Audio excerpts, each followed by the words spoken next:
And then again, in order for you to keep that picture, you need to hit save. Then hit photo, gives us a free image again.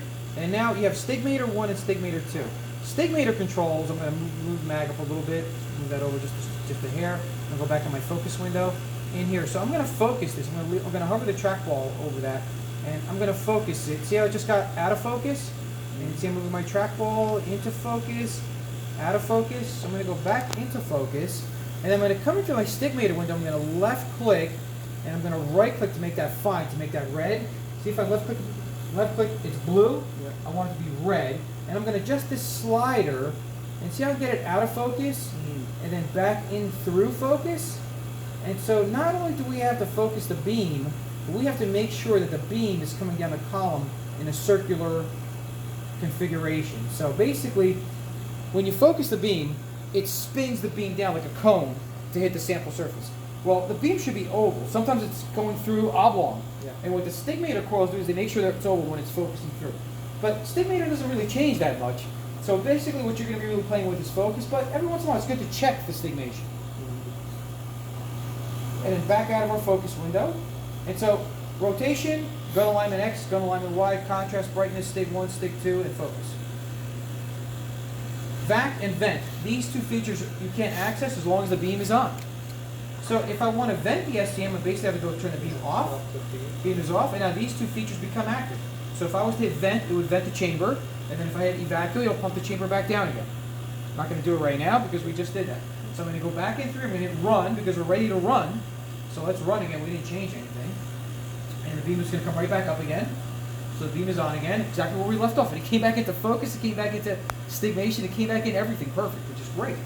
All right, so now what we have here is we have a manual filament saturation slider and a manual filament bias slider. Well, we already adjusted the filament, so these two buttons, these two sliders, you guys aren't going to use until you put a new filament in. So ignore until we put a new filament in. And then we hit some features here like working distance.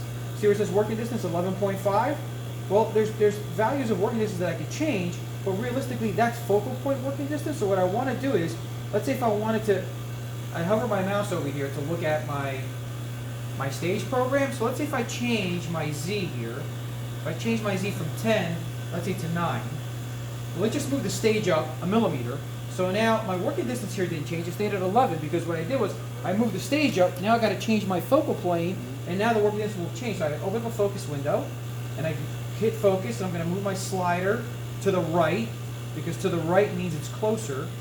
So I move the slider to the right, and I come back out of my focus window, and now that changed from 11 to 10. So this tells me the exact value of where my beam is from the sample surface, and that value is going to be the same value that you see there. The Z value is not accurate. WD value is accurate. And for X-ray analysis, that's where that would be important. You guys aren't doing it, so realistically, who cares? But you always want to be around 10 millimeters working distance to operate the SEM. Okay, so that's working distance. This is the gun current. Current we're pulling off of the gun. It's a factor of bias. So bias, wherever we depend on put our bias, just that value. The value may slightly fluctuate. That's okay too. Acceleration voltage, that's the amount of voltage that we're currently running, 20,000 volts. We go up to 30,000, 25,000, 15. I use 20. It's kind of like an industry standard. And then the probe current right now is 1. That's our smallest probe current. I've got the beam completely closed right now. It's at 1. So if I was to change my probe current to 10, that's going to get a lot brighter, right? Yeah. And it's going to look a lot more eye-pleasing to you, right? Because it picked up so much more brightness. Go back to our focus window, retouch up the focus a little bit. But keep in mind, the smaller the beam, the better resolution you'll have. Yeah. But for low mag work, let's say you're doing mag like below 10,000x, you could use spot size 10.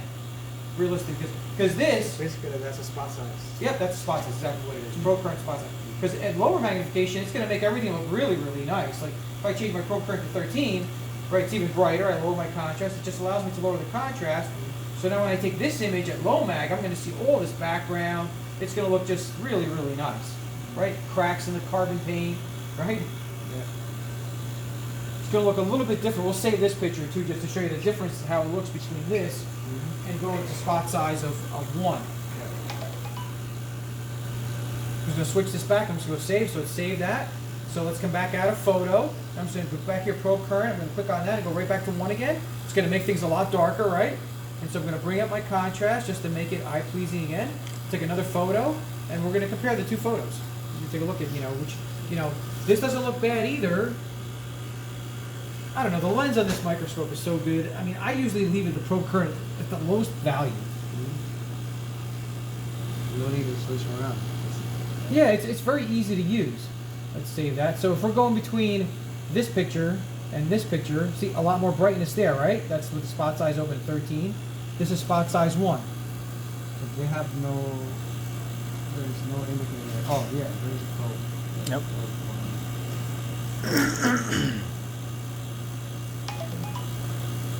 What? But realistically, even at probe 1, I could have increased the contrast a little bit more too, Yeah, Alex, you know what I'm saying? get So let me just similar bring it up a effect. little bit more, and then we'll take another photo.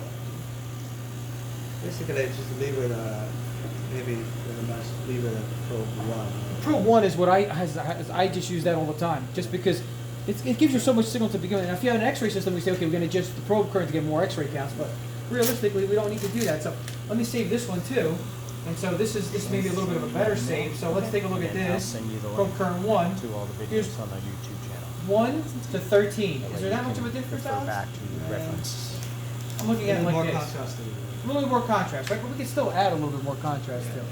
So the main buttons that you're going to be playing with most of the time, Alex, are focus window, right? Yeah. Trackball, sliding your image up, right? Trackball again, 'cause that's what we're getting. That's all I'm using is trackball all the time, right? Come out of the focus window and photo. Really, you're going to be playing with focus window, photo, focus window, photo, and you can change the dwell time of your photo to make it even clearer, even up. Right now, I'm using it pretty fast, Yeah. right?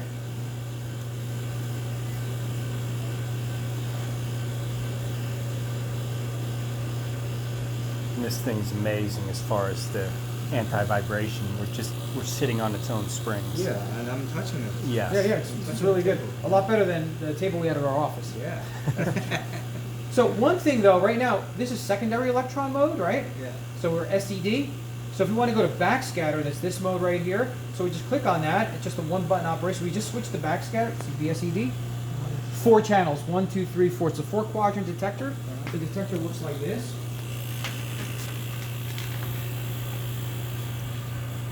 Looks like a stop sign, realistically. So here's the center of the lens. This is where the beam is coming through. So picture this upside down and mounted to the pole piece, right? So here,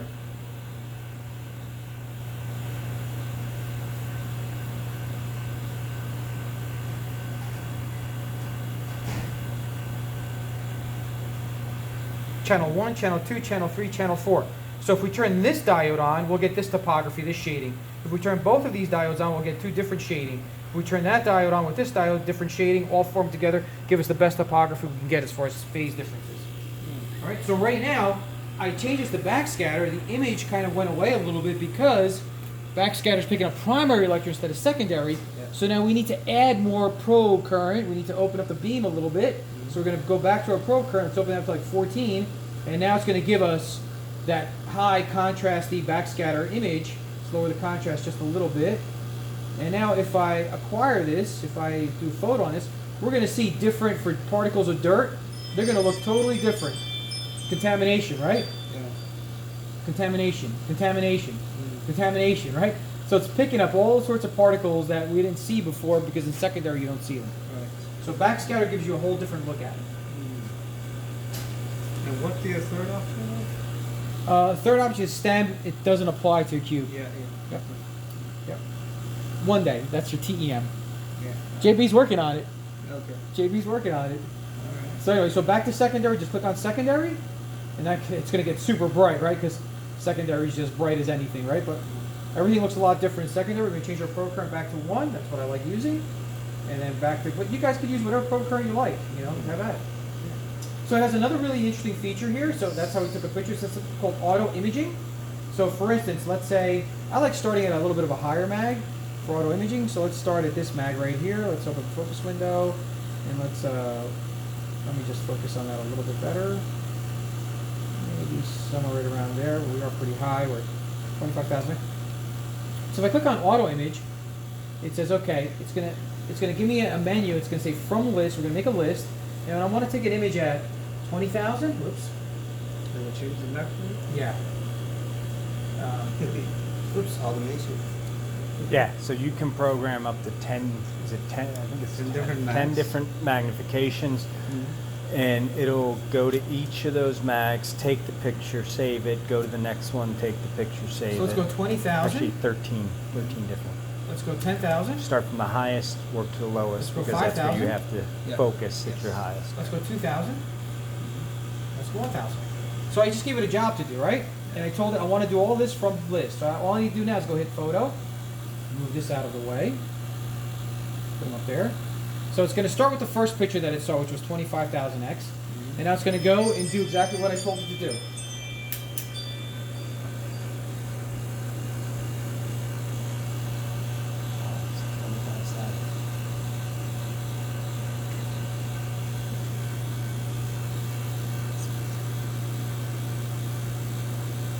Here comes the first picture. Yep, you just saved it. And now here comes your 20,000. So that's our first one. It's got to do 10, 5, 2, and 1. And it's automatically saving each one of these for us.